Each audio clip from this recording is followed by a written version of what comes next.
Bonjour, alors nous allons commencer. Merci beaucoup d'être venus aux 8e rencontre de lin et chanvre bio. Voilà. Donc on espère que vous allez pouvoir échanger. Donc comme je vous le dis tous les ans, monsieur le son, ça résonne de trop, il faut que tu trouves une solution. Comme je vous le dis tous les ans, on est là pour échanger surtout. Donc nous, on a prévu un programme pour vous apprendre des choses, mais surtout, c'est un temps d'échange entre vous. Et donc, on a prévu toute l'après-midi pour ça, pour que vous puissiez échanger entre vous, que les producteurs de lin ou de chanvre rencontrent l'aval de la filière et réciproquement que l'aval de la filière rencontre des producteurs. Voilà. Et tous les intermédiaires, c'est vraiment ça s'appelle rencontre, c'est vraiment pour ça que vous puissiez tous échanger. Voilà. Donc on aura deux parties, une partie de parler du lin bio et une partie où on va parler du chanvre. Et donc aujourd'hui, on a prévu de vous montrer vraiment toute la filière du lin bio. Voilà, où les intervenants vont se succéder. D'abord, on voudrait remercier Rémi de Cherf qui nous reçoit dans sa ferme. Donc on a prévu de changer, on change de région tous les ans pour montrer que vraiment entre Caen et Amsterdam, il y a du lin partout et du chanvre, c'est même dans toute la France.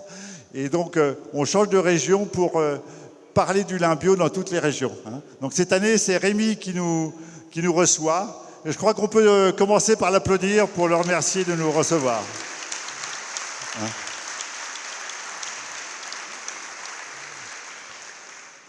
Donc Rémi, je te laisse présenter ton exploitation. Bonjour à tous. Donc, je suis ravi de vous accueillir chez moi.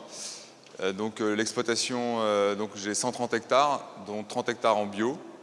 Je suis installé depuis 2014. J'ai fait le choix du bio dès mon installation pour deux raisons principales. C'était la technique. Je trouvais ça plus intéressant que le conventionnel, un peu plus risqué également. Et puis aussi pour une sensibilité environnementale que j'ai et que j'ai toujours. En bio, je produis principalement des légumes de plein champ. J'ai commencé par l'oignon, j'ai fait de la pomme de terre, j'ai arrêté. J'ai démarré la production de salade et la production d'endives. L'endive, c'est une des cultures principales de l'exploitation. C'est la culture historique qu'on fait toujours. Donc je fais de l'endive bio également. J'ai 15 salariés sur l'exploitation à temps plein pour l'activité d'endive et l'activité bio. Et pourquoi tu as choisi le bio ? Voilà, pour des raisons environnementales et techniques au démarrage. Je fais du lin bio pour la maison de Coq depuis... c'est la 3e année. J'ai choisi cette culture parce que c'est pareil, c'était relativement technique. C'est un bon précédent, ça j'ai vraiment remarqué. Et puis ça permet aussi de casser un peu la rotation qui était un peu trop axée légumes. Donc voilà pour l'exploitation. Donc vous allez voir tout à l'heure, son lin bio est magnifique, il est en fleurs aujourd'hui. Oui. Il est en fleurs aujourd'hui, c'est vraiment bien tombé et il est magnifique, vous allez voir du beau lin bio. Voilà, je vous souhaite une belle journée à tous. Merci beaucoup Rémi.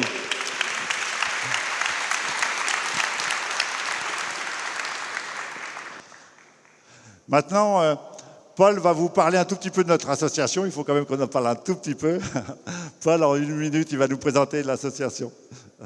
Bonjour à tous. Donc, l'association Lin et Chanvre Bio s'est créée en 2013. Au départ, le challenge, c'était pour les agriculteurs qui allaient vers le bio et qui avaient déjà du lin, de savoir comment valoriser leur lin en bio et donc la nécessité de créer toute une filière avec des tailleurs certifiés, puis des peigneurs, des filateurs, des tisseurs, des anoblisseurs et puis des marques. Donc avec un challenge, comment est-ce qu'on fait en agriculture pour faire du lin bio, parce que il n'y avait pas beaucoup d'expérience, donc il fallait partager cette expérience-là. Et puis la création d'une filière. Et puis en quelques années, la sauce a pris très très vite, un peu quand on fait une mayonnaise, des fois ça part très vite. Et puis le savoir-faire agricole sur le lin bio par rapport au lin conventionnel, assez vite, les bonnes pratiques ont été identifiées. Et maintenant, on a un recul qui permet de dire à un agriculteur qui veut se lancer en lin bio et qui a l'habitude du lin, quelles sont les erreurs à ne pas faire et au contraire, quelles sont les bonnes pratiques. Donc ça, c'est quelque chose que l'association a bien travaillé et qui est maintenant bien relayé par tous les tailleurs et tous les techniciens des différents bassins agricoles. Et puis la filière s'est emparée du sujet avec une demande qui est très très forte. Et aujourd'hui, on est dans une situation où on a une beaucoup trop forte demande par rapport à la quantité de lin bio. Donc c'est vraiment un besoin d'augmenter les volumes. Alors, cette 8e journée de rencontre, c'est un moment un peu spécial dans la vie de l'association et de la filière en général, puisqu'on est à l'année 0 de la filière du lin qui arrive, la filière du chanvre qui arrive, puisqu'on va avoir cette année un assolement de taille industrielle de plus d'une centaine d'hectares de chanvre. On en reparlera beaucoup dans la journée, je vais pas rentrer là-dedans, mais c'est la première fois qu'on va avoir des quantités de chanvre significatives. Alors, en culture cette année, donc en filature l'an prochain, donc dans les magasins dans 2 ans. Donc il faut gérer cette durée-là. Et pour le lin bio, cette année, on touche les 1000 hectares. Alors ça paraissait inimaginable quand on a démarré en 2013.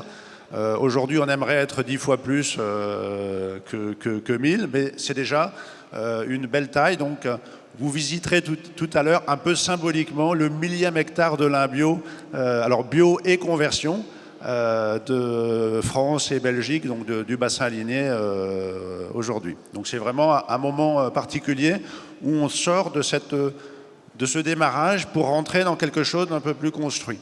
Alors quelque chose d'un peu plus construit, ça veut dire aussi un effort important de structuration, puisqu'on n'est plus sur le démarrage et la création, on est sur la structuration de la filière. Et c'est le gros enjeu des années qui viennent, c'est d'offrir à tous les acteurs qui rejoignent cette filière une solidité d'une filière qui n'est pas soumise à un aléa climatique, on l'est un peu tous, mais il faut gérer ça avec plus de volume, plus de régularité, plus de stock, plus de diversité des cultures dans les différents bassins pour pallier à l'aléa climatique et de récolte. Et puis le fait d'avoir du chanvre, d'avoir du lin bio, peut-être un jour des lins d'hiver bio, mais c'est pas encore présent, une grande variété pour pouvoir avoir de la régularité, de la qualité et du volume. Donc c'est vraiment cette structuration de la filière là qui va être le grand enjeu des prochaines années. Et donc on est à un moment qui est un peu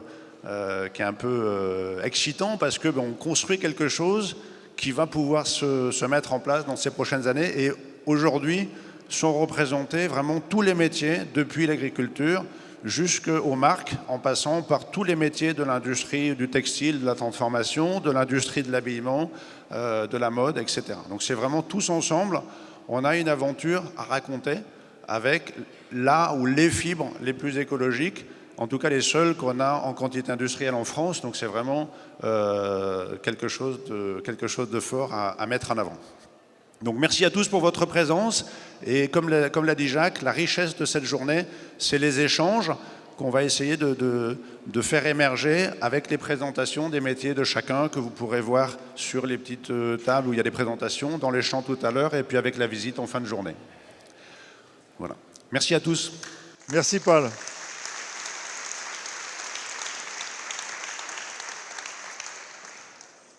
Donc nous sommes dans la région Hauts-de-France pour la première fois, qui nous accueille.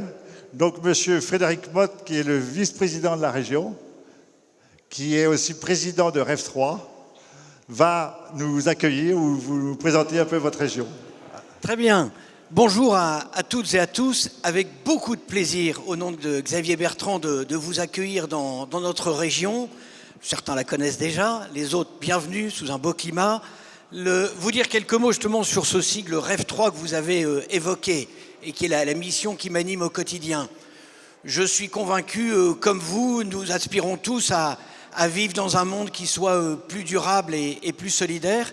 Eh bien, cette notion de développement durable, dans les Hauts-de-France, nous l'appelons REF 3.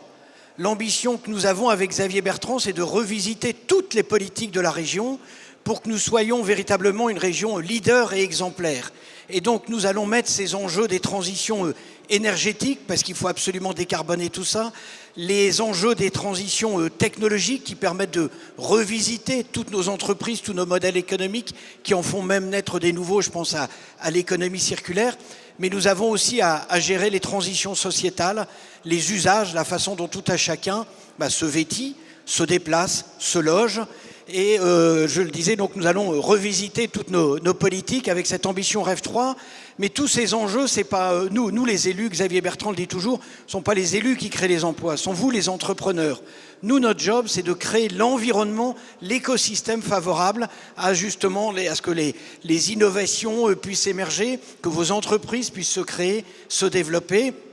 Nous avons bien évidemment identifié 3-4 secteurs types. Les produits et tous les éléments agro- et biosourcés font partie des axes stratégiques sur lesquels nous sommes extrêmement attentifs, et donc pour accompagner aussi bien le monde agricole que les entreprises, mais c'est aussi toute une série d'innovations. Je pense à tous les produits à partir du chanvre, on fait du béton de chanvre, on fait maintenant des gobelets en lin, on fait des briques de lin, et bien tout ça c'est le fruit de l'inventivité de l'homme, avec un grand H bien évidemment. Et donc très clairement pour nous ces enjeux des transitions Rêve 3, c'est surtout pas du repli sur soi, c'est surtout pas de la décroissance, bien au contraire, c'est de la mobilisation, c'est de la fierté, c'est du sentiment d'appartenance, c'est de l'espérance pour notre jeunesse, c'est de l'activité et l'emploi. Donc avec beaucoup d'intérêt pour suivre tous vos travaux et bien évidemment pour voir toute votre filière qui se développe. En tout cas, nous serons toujours là pour suivre ça et vous accompagner. Très bonne journée de travail à tous. Merci. Merci beaucoup. Merci beaucoup. Donc Rêve 3, ça veut dire troisième révolution. Hein. Ce n'est pas du rêve, hein, c'est une vraie révolution industrielle que vous voulez porter. Très bien.